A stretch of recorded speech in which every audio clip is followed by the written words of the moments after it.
Bom, vamos falar agora da molécula de RNA. A gente já falou sobre a molécula de DNA. Se você não assistiu essas aulas ainda, volta para ver a respeito da molécula de DNA, senão essa parte vai ficar meio confusa. Lembrando que o DNA, ele é como se fosse um livro de receitas de como construir todas as proteínas que a gente precisa para conseguir funcionar, para que as nossas células consigam realizar reações químicas, transportes e todos os processos necessários. O DNA é um livro, nele estão as receitas. A molécula de RNA, na verdade, ela vai copiar essas receitas para que as proteínas possam ser construídas. Então, a função da molécula de RNA é essa, participar da produção das proteínas, né? A síntese de proteínas. A gente vai ver como é que esse processo acontece. A molécula de RNA tem esse nome, ácido ribonucleico, um nome um pouco mais simples do que a molécula de DNA, porque tem uma pequena mudança na estrutura. Também é feita essa molécula de nucleotídeos. A gente já falou sobre nucleotídeos quando falou da molécula de DNA. Nucleotídeo é sempre formado de 3 partes: o fosfato, um açúcar de 5 carbonos e uma base nitrogenada. Aqui o esquema é o mesmo, só que a diferença é que do RNA para o DNA, aqui a gente tem apenas uma fita de nucleotídeos. Então, a gente já viu um esquema como esse, uma fita apenas, o DNA são duas, uma do lado da outra. Mantém o fosfato, que a gente desenha como uma bolinha. A gente tem o açúcar de 5 carbonos, lembrando que o 5º carbono é o que está segurando o fosfato. E o 3º carbono é o que se liga no nucleotídeo que vem logo abaixo. Só que esse açúcar de 5 carbonos não é o mesmo que do DNA. Do DNA é a desoxirribose. E aqui a gente tem ribose como pentose, como açúcar de 5 carbonos. A gente tem também uma mudança com relação às bases nitrogenadas, é quase tudo igual. Guanina e citosina continuam, adenina continua, porém não tem timina. No lugar de timina, existe um outro componente nitrogenado chamado uracila. Então, duas mudanças de estrutura, né? A gente tem uma fita só de nucleotídeos e nessa fita você tem uracila ao invés de timina e você tem a ribose como outro açúcar de 5 carbonos.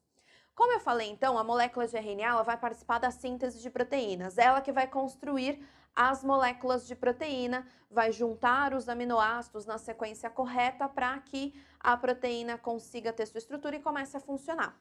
Só que para isso eu preciso pegar a receita que está escrita no DNA de como é que faz essa proteína. Então, no DNA, a gente tem, através das sequências de nucleotídeos, um código. Esse código é a receita, é esse código que eu quero copiar. Então, eu tenho aqui uma molécula de DNA.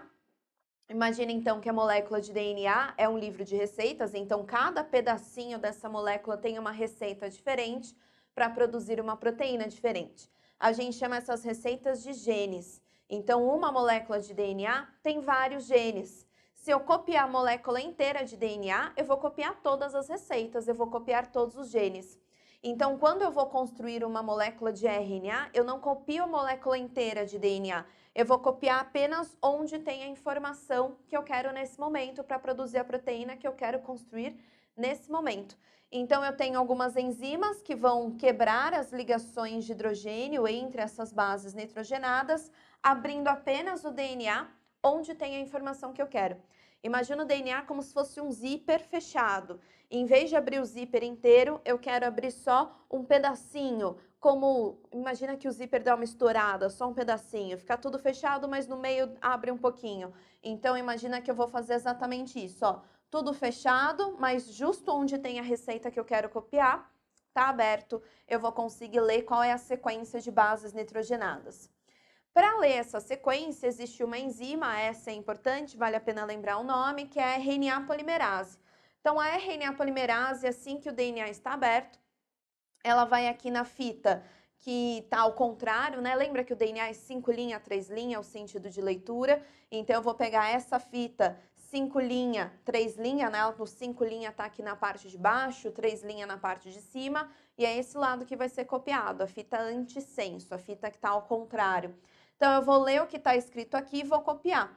Então, a RNA polimerase consegue reconhecer qual é essa primeira base nitrogenada e colocar um nucleotídeo de RNA do lado correspondente, seguindo a regrinha de pareamento. Pareamento continua o mesmo, só que em vez de ter adenina com timina, o tal do Aguinaldo Timóteo, você tem uma uracila no lugar. Então, aqui, ó, eu tenho uma citosina no primeiro lugar, então eu coloco uma guanina do lado, fazendo parzinho, beleza. Aqui eu tenho uma timina, eu coloco adenina no RNA, porque tem adenina para colocar no RNA, só não tem timina.